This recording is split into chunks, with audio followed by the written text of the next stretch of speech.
One morning, you woke up. Everything was the same bed, the same ceiling, the same sounds drifting in from outside, traffic, a neighbor, maybe a bird calling somewhere in the distance. But you were not the same. You couldn't say exactly what had changed, but you could feel it. There was a weight pressing on you, not just tiredness, something deeper, something settled into your bones. As if someone had come in the night while you slept and quietly taken a piece of you, a small piece. Maybe you hadn't even noticed it was gone. You needed to get up. There was work. There was a meeting. Someone was waiting for you. The system was waiting for you. So you got up. And that whole day, not a single person asked, "Are you okay?" They didn't because you looked fine, because you were functional, because you fit into the system exactly as it needed you to fit. You showed up on time. You answered the emails. You nodded in the meeting. You performed the role. You looked around. Everyone was doing the same thing. Everyone waking, dressing, going somewhere. Nobody stopping to ask why, because that question was dangerous. The person who asked why slowed the system down, and the person who slowed the system down began to disappear. That was the moment, without realizing it, that the transformation had begun. This is not a fable. This is a diagnosis. 1883, Prague, a city caught under the long shadow of the Austro-Hungarian Empire. Franz Kafka was born here, the son of a merchant. Hermann Kafka was a powerful man, self-made, hard, domineering, certain of himself in the way only men who have never been questioned can be. And when he looked at Franz, what did he see? A son not strong enough, not man enough, not real enough, a disappointment dressed in a suit. Franz spent his entire life writing a letter to his father. He never sent it. 100 pages of careful, aching words. In that letter, he wrote, "In your presence, I lost all self-confidence. In exchange, I acquired a boundless sense of guilt." Think about that for a moment. 100 pages, never sent, because sending it was impossible. The Father is present, but unreachable. The authority speaks, but does not listen. The guilt is real, but its source is always shifting, always vague. Kafka never escaped this loop. He carried it into every office, every relationship, every story he ever wrote. By day, he worked at an insurance company. Bureaucratic forms, endless files, approvals, rejections, rubber stamps, long corridors that seemed to lead nowhere. Every day the same. Every day meaningless, but necessary. By night, he wrote, at 3 in the morning, at 4, at 5, then forced himself to sleep because in a few hours, the system would need him back. Tuberculosis took him at 39. He published little. He told his closest friend, Max Brod, to burn everything he had written.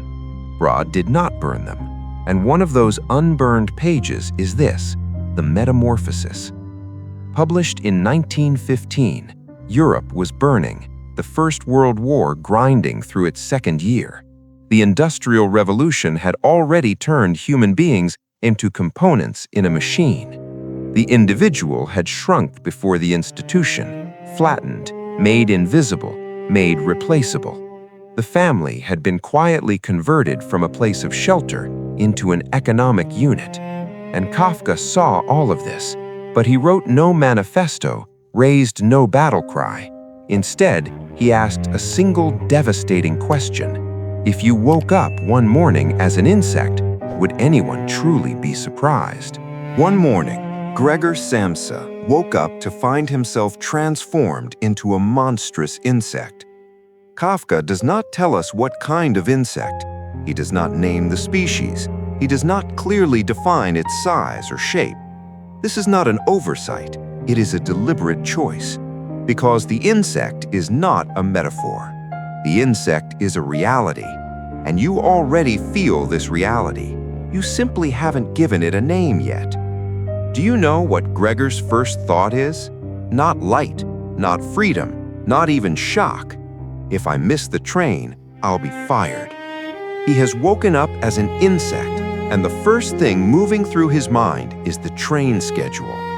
This is the very heart of absurdism. Kafka is showing us that the system does not release a person even when the body changes. You cannot carry the prison inside your head out through the door of a transformed body. At first, the family panics. Then they adapt. Then Gregor begins to be a burden to them. His father wounds him by throwing an apple. It lodges in his back, rots there, causes an infection that slowly consumes him. His mother faints at the sight of him. His sister, Great, the one who loved him most, the one who cared for him every day, who brought food and cleaned his room, eventually cannot bear it any longer, and she says, "This is not our Gregor." If this were our Gregor, he would have realized long ago that human beings cannot live with such a creature, and he would have gone away on his own. When you hear that sentence, what do you feel? Maybe something familiar stirs. Maybe you too have heard some version of "you're not the same person anymore." Maybe you too have felt yourself become worthless the moment you stopped being useful. Maybe you too have woken up one day with a rotting apple lodged in your back and couldn't find the words to describe it. Albert Camus would write years later, "Man seeks meaning, the universe stays silent." In the face of this silence, there are three paths: surrender, self-deception, or choosing to live in spite of the absurdity. Gregor tried all three, and none of them saved him. Because the real problem was not outside. The real problem was that he understood too late that the love around him had always been conditional. Chartres said, "Hell is other people." Here, hell is not somewhere distant. Hell is the people sitting at the same dinner table as you, the people who loved you right up until the moment you stopped being useful to them. And long before Kafka asked this question in 1915, Nietzsche had asked, "When does a person truly break from the herd?" Gregor did not break away. He didn't even want to, but the system cast him out regardless, and the family confirmed it. The metamorphosis does not stand alone. From the wound Kafka opened, an entire lineage flows. In Camus' The Stranger, Meursault is put on trial because he did not cry at his mother's funeral. He is cast out for failing to feel what society requires him to feel. In Chartres' Nausea, Rockenton freezes the moment he realizes the absurdity of existence. He cannot move, cannot decide, cannot manufacture meaning. In Beckett's Waiting for Godot, two men wait for someone who never comes, but they never leave. Because waiting, at least, is a function. It gives them a reason to exist for one more day. Kafka is the first link in this chain, and you are inside this chain, whether you realize it or not. There is a reason this lineage has survived. There is a reason these books are still being read more than a century after they were written. It is not because they are beautiful, though some of them are. It is not because they are clever, though all of them are. It is because they tell the truth about something most people spend their entire lives trying not to look at directly. The truth that meaning is not given. It must be made, or it will be taken from you by the nearest available system. The truth that the people closest to you will love you until the cost becomes too high. The truth that you have already been transforming for years, and the only question that remains is whether you will look at it honestly or keep catching the train. If this voice sounds familiar, we build this kind of mirror every week on this channel. Subscribe, because the next book might be standing even closer to you.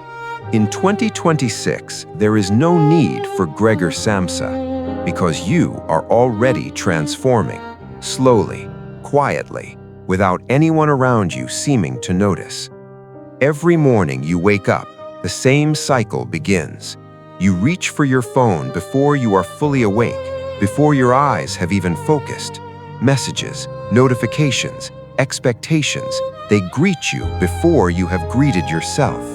You enter the system before you have returned to your own body. You begin the day as a function, to produce, to respond, to be visible, but not to be seen. There is a difference, and somewhere inside you, you already know it. Think about this. How many years has it been since you asked yourself, what do I truly want? How many years has your life been running along tracks that other people laid down for you, and you have been calling this living? Gregor's transformation into an insect was not a punishment, it was a revelation. The system had always seen him this way. It had just become visible on the outside as well. He had been an insect on the inside for a long time. The outside was just catching up. And today, how does the system see you? As a productivity metric, as a follower count, as a performance review score, as a LinkedIn profile, as a consumption pattern, as a retargeting audience. And you look at these numbers and say, this is who I am. Or worse, when these numbers come back insufficient, you feel insufficient. The system's measure has become your own measure. When did you agree to that? On which morning, in which notification, was that transfer of ownership quietly signed? Kafka saw this in 1915, and he asked, if one day you can no longer play any of these roles, if no one needs the function you perform, then who remains? Do not wait to become an insect before you ask that question. Gregor finally died, quietly in the early hours of the morning. His room was dark, his body had grown thin and light, and the family felt relief. A weight had been lifted from them. The next morning they took the tram. Father, mother, great. Spring was coming. Great was young and full of life. Perhaps she would make a good marriage. Life continued, as it always does, as though nothing essential had been lost. Kafka gave us no solution. He offered no lesson, no moral at the end of the page. He did not comfort you. He did not leave hope waiting by the door. He simply held up a mirror, and in that mirror we saw how quickly love erodes when function is lost, how silently identity can dissolve on an ordinary morning, and how the system, even when it loses you, even when you are gone, does not pause, does not grieve, does not notice. It simply continues. Gregor's story ended in 1915, but the question did not end. The question is not, are you an insect? The question is, how long have you been an insect and no one told you? Sit with that question tonight. Not tomorrow, tonight.